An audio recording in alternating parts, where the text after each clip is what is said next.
Greetings, theists and non-theists. I'm the Atheist Paladin. So, first up on the renewables. Nuclear energy. I think it's appropriate to talk about it since Japan is having problems with it. And there's always been a bit of debate whether nuclear energy is a green energy or a renewable energy source or not.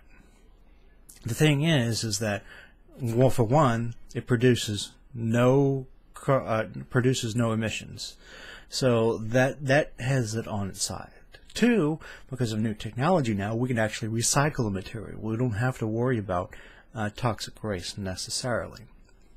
But of course, the problem with nuclear is, one, it's heavily subsidized. It is a heavily subsidized energy market. And two, then of course we always got the nuclear waste. Whether we recycle it or not, eventually we have to deal with what we've got, and the what if about meltdowns? Well, we are actually dealing with those sort of troubles. Now, the part of the issues that people worry about the most, of course, is the meltdowns. We know about, Chernobyl and 3 Mile Island, and now Fukushima or something. Forgive me, I don't know the pronunciation properly, but the reactor in Japan. So currently, the reactors we do have aren't perfect, right? But some of the new generation, what is called Generation 4, nuclear reactors actually address some of these issues. Some of these, mostly, they do it by using different materials in order to sort of mediate the nuclear reaction and to basically get the heat from the core. And a lot of these ways actually have an increased efficiency and actually removing that heat. And that actually means a lot of these cores actually will have a better energy output. Further, some of these ways actually do minimize the chances of a meltdown. A lot of them are going to also have a smaller core, which means they'll last materials, and they'll also be cheaper. So there are going to be a lot of advantages to these new technologies that are coming up. So they're going to be needing less subsidies in order to be commercially viable. Going into each technology, I don't think is possible here. I don't want to be listing off the technologies and describing what they do, but I want to give you an idea. Is it this one? I'll give you the page to load for a second. Yes, okay. But here are the some of the designs which they're trying to use. A very high temperature reactor, basically, I believe, is a helium cooled and graphite modified reactor core. Then we have the supercritical water cooled reactors, the gas cooled, the lead cooled, the sodium cooled, and the molten salt reactors. Each of these basically have their own ways in dealing with radioactivity, basically, and moderating the temperature of these cores. There's also the pebble bed reactors, basically about balls about the size of my fist or something, and you can moderate the reaction by deciding how much uranium pellets you would use versus graphite, and then every minute or so you can always swap out the materials so the core is always acting optimally.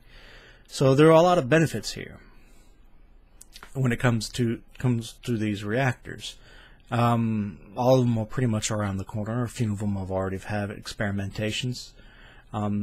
Some say that some of these reactors actually operate above the predicted ranges, but they're all so far been proven to be operational and energy efficient, and the temperature ranges to which they operate in is actually they're completely capable of handling.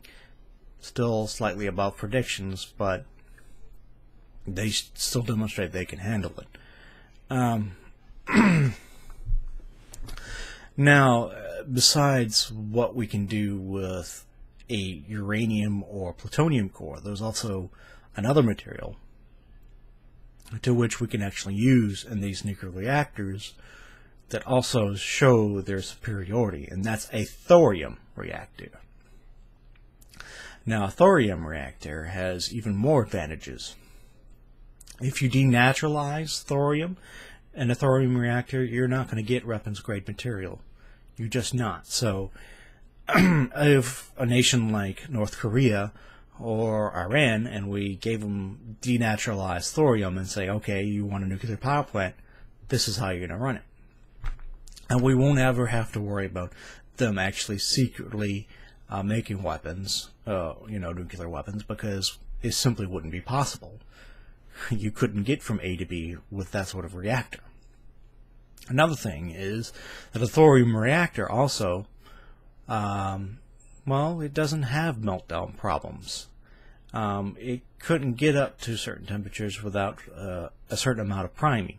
And so there is no runaway reaction that we have to worry about when it comes to thorium. So meltdowns were also solved. Furthermore, 1 ton of thorium is worth about 200 tons of uranium, or maybe 3.5 million tons of coal, energy-wise. So we can see there is a clear difference. And thorium, it is pretty much comes for free. We don't need to enrich it. We don't need to. It comes almost pure out the ground, and it's more abundant than any of the other materials. So, as regards to thorium, if you don't want to go within the other reactors, thorium is the way to go. So, I think I can say pretty much everything on the nuclear technologies. So we can get safer technologies. We can get technologies we don't have to worry about weapon proposition. The new technologies automatically can use the recycled core materials, so we don't have to worry about toxic waste. So there are a lot of the issues that can be addressed with these new technologies. So nuclear is not exactly scary. A lot of it is fluff and hype by the media. But I don't think we should actually be scared of nuclear power. We still have to deal with it responsibly, of course. And of course, it may need subsidies. But other than that, nuclear is an option that we can take in order to have some energy independence. So, so remember, rationality is the path to righteousness.